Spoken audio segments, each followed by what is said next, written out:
This is the Green Party leader calling for a 6 p.m. curfew that might make women feel safe. She clarified the suggestion was not entirely serious. This is what Baroness Jenny Jones told Mark Dolan here on Talk Radio yesterday. My speech was actually in reaction to the Met Police, who had told women to stay home.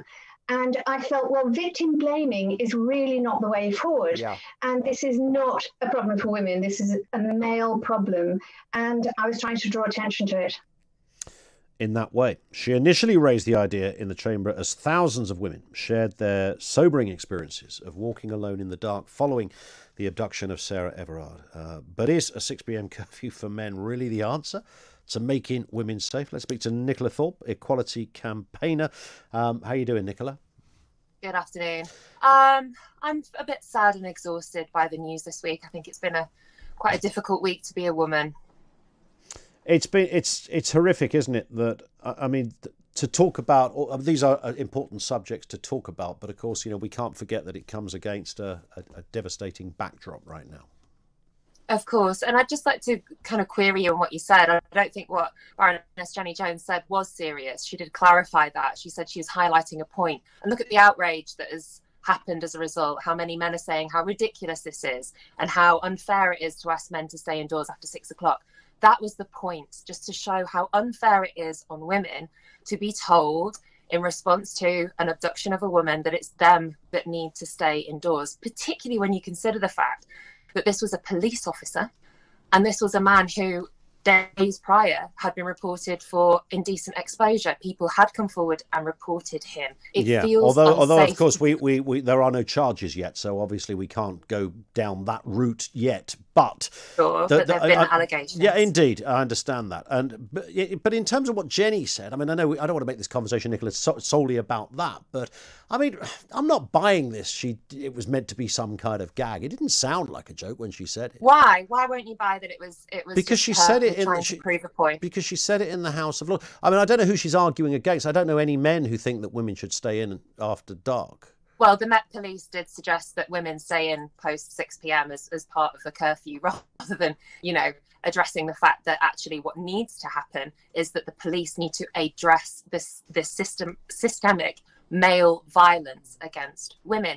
And this is the point, right? There are so many men who are outraged saying, not all men. Of course, we know that not all men are abusers or attackers, but all men can be part of the solution by talking to each other, by recognizing the fact that, oh yeah, I would feel really sad and angry about being expected to stay indoors after 6 p.m. But that is a reality for women. It's a reality for myself. When it goes dark, I don't go out to the shops. When it's dark and I'm alone, I don't go out for a walk as I normally do during the day. Yeah, but neither do I, for that matter. I mean, is that okay? But how scared are you of being raped when you go out in the street? Well, of course, I don't have that. So I get the sense that I might get attacked. I don't tend to think I might get raped, but I do wonder if I might get attacked or mugged. Okay, well, women think that they might get attacked, and we also are aware of the fact that we might get raped or sexually assaulted. So this is what we're talking about. We are all, of course, men and women, at risk of being hurt anytime you go outside your house. But also, when you consider that 2 women a week are killed in the UK by a current or ex-partner, curfews aren't the answer for anybody. Jenny Jones was just making a point, and I applaud her for doing that because we're talking about it, right? But the fact is, you're more likely to be killed by a partner that you live with. So curfews aren't going to help anything either way. We need to address the issue of male violence, which is so overwhelming. But how do we address that? I mean, it's important to point out this is a very tiny percentage of people that are responsible for this. They rightly make big headlines, Nicola, and they should make big headlines. And if there are lessons, I don't know if that's even the right phrase, lessons to be learned, but I don't know the answer to this. But it is important to still and continue to clarify that most men are not violent sexual offenders.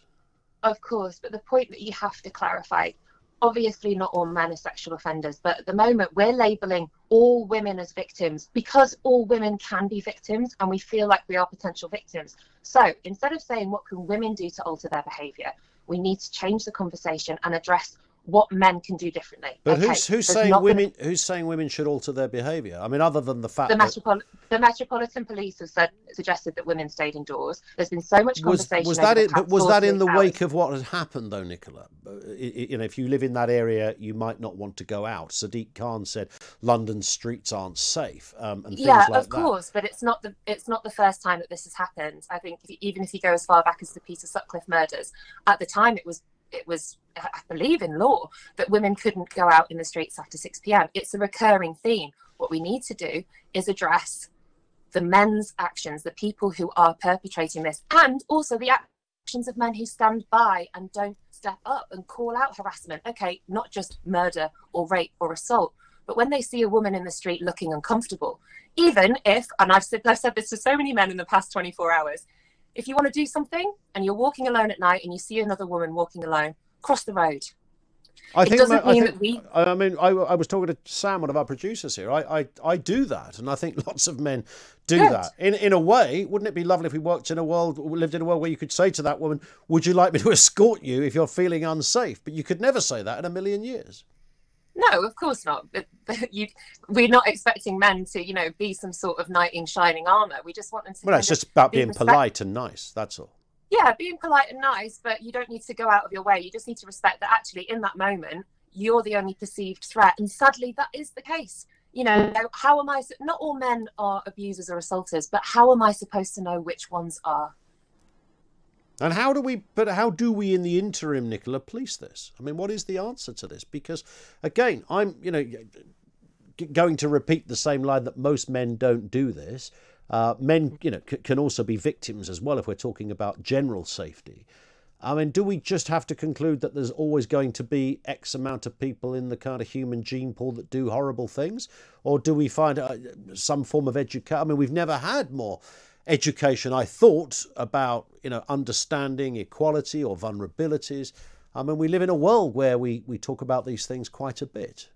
Yeah, well, let's be rational and look at the statistics behind this. This week it was said that 97% of young women have faced sexual harassment or physical harassment at some point in their lives. Now, the majority of that, that's such a high percentage of women, 97% being assaulted, harassed or abused by men. You cannot deny those statistics, right?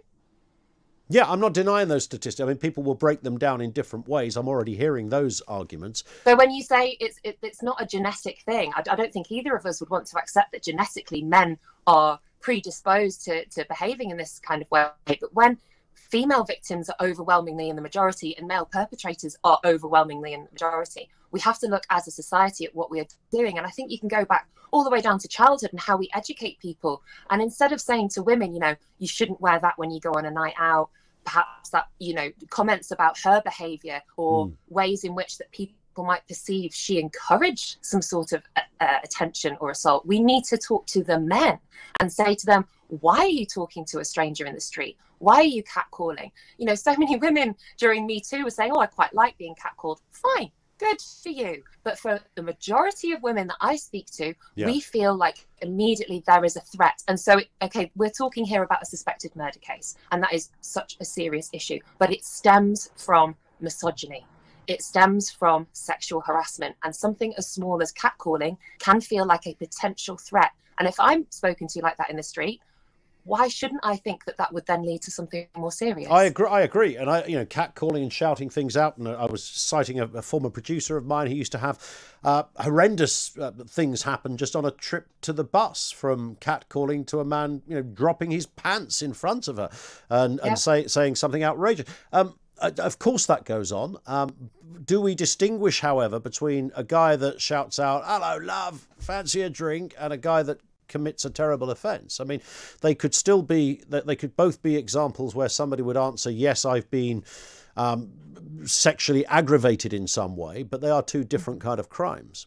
Well, that's on men to decide, isn't it? That's on men to show themselves to be allies and to prove. Why all of a sudden is the onus of the responsibility to prove that a man is not bad on a woman. It surely should be for a man to prove in his behaviour and his record of behaviour that he is not going to behave badly towards a woman. And if you look at it statistically, men who abduct or assault women, they don't just wake up and decide to do it one day. There is a gradual but recognisable pattern in behaviour that leads to this. And any guys listening who are allies, I often think male voices have been not heard enough over the past couple of days, because there are hundreds and thousands, millions of men out there who are fantastic male allies, and I want to support them and say thank you. Thank you for the work you're doing, but you have to be proactive. You have to speak to the women in your life about how they feel. You have to take action and make promises that you're going to strive to do better, not just yourself, but by calling out this behaviour in public. And I do want to say thank you to those men. We love you, and we hope that there are more of you, and we hope that kindness and this recognition breeds more kindness. But that is most men you're talking about. Yeah, no, I completely accept that will be most men. But I also would say that, and I don't have statistics in front of me, probably almost all men would have at some point ignored some kind of harassing behaviour that they've witnessed, or they've turned a blind eye, or they haven't called it out. So yes, whilst most men don't do it themselves, I would say that all men at some point have given up or ignored an opportunity to call out misogynistic behaviour. Okay, Nicola, thank you. Always nice to talk. Nicola Thorp, equality campaigner, with us here on Talk Radio. I'm going to throw that open to you as well. You heard what Nicola said, 0344 499 1000. There's a lot to break down there, isn't there, right? There's an awful lot to break down. Most men are not guilty of all of this stuff, but most men have a duty to call it out. When you start to get into that conversation, what is it you're being expected to call out? Somebody flirting with somebody in a bar? Somebody telling a joke to his mate that has a very male-leaning element to it that blokes might find funny and women might not? Has he got to say, I'm sorry, mate, I don't find that funny at all?